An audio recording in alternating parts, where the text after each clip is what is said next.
Welcome back. Cyber attacks are one of several gray zone warfare tactics the United States could face in coming years. Personalized deterrence is one strategy the U.S. can implement to keep gray zone attacks at bay.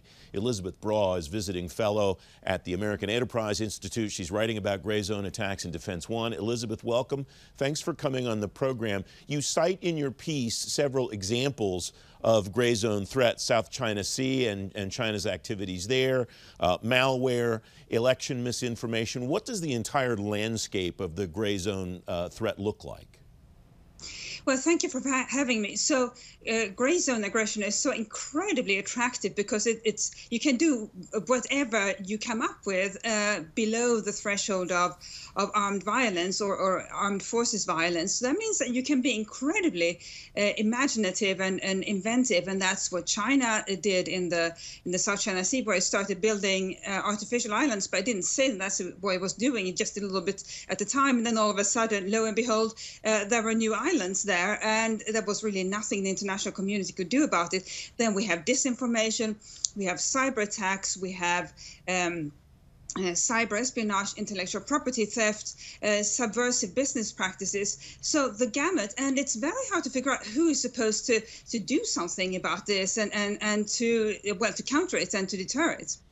You also cite the example of the poisoning of the Russian spy to introduce your piece, and you write something that has been at the core of everything that we've discussed on this program, I think, about the national defense strategy and the way that we deal with adversaries, and that is, you write it very eloquently, a liberal democracy is bound by more rules than authoritarian countries.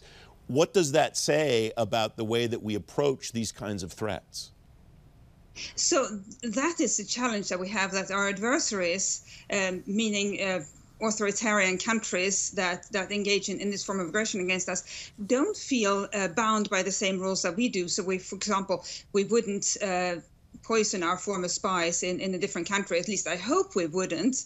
And we wouldn't engage in hacking of another country's election infrastructure, and we wouldn't hack another country's hospitals, for example. But so what do we do if other countries do that to us? And I think the point is that we just have to realize that that's happening and signal to our adversaries that we won't do that in return. Well, we won't need to signal that because they know that we won't do it in return, but we'll signal that we can do other things in return that are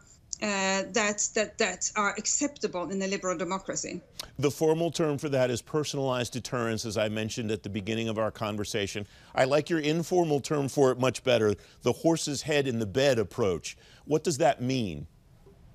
Well, so I think we have all watched The Godfather, and there's that famous scene where Waltz wakes up and he finds in his bed next to him the severed head of his beloved horse, and so he hasn't been harmed personally, obviously, but the message to him is that if you don't do as we like, there will be consequences. And I'm not saying the U.S. or any other democracy should engage in mafia tactics. But what they should do is signal to those who wish us harm and who do us harm that there will be consequences to them personally. And we don't need to tell them what those consequences will be. It's enough to let them guess what might happen to them. And that will, I think,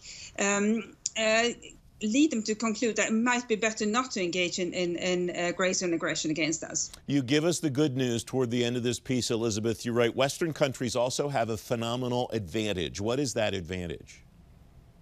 Well, it's that we can be innovative too. So they are innovative. They attack whatever they come across. And look at the damage that Russia has done to U.S. elections.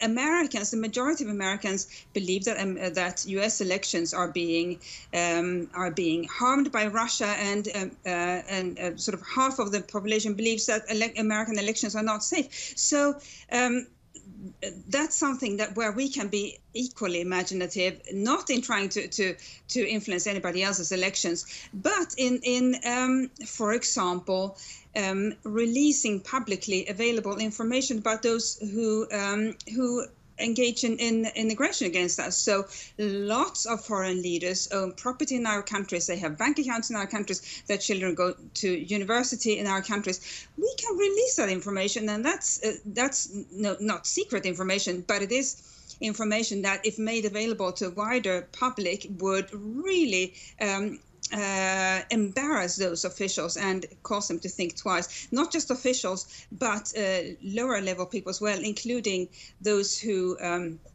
well, not just elected leaders, but other officials as well. So that's one level of personalized deterrence. The other level of personalized deterrence is that we can issue visa bans, and that's already happening a bit. So if you're a sort of a low-level hacker operating on behalf of a foreign government, you face the prospect of not being able to visit Disneyland or Paris, London, whatever you want to visit here in the West. I think that's a pretty big incentive for them not to engage in aggression against us. We have less than a minute left. What's your sense of why we've chosen as a nation to not release that information so far?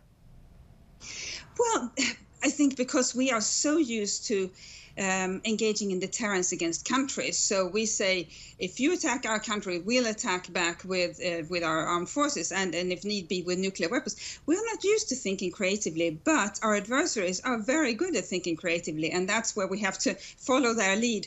And so all that's needed is a little bit of creative thinking. Elisabeth Braw, thank you very much for joining me. I appreciate it.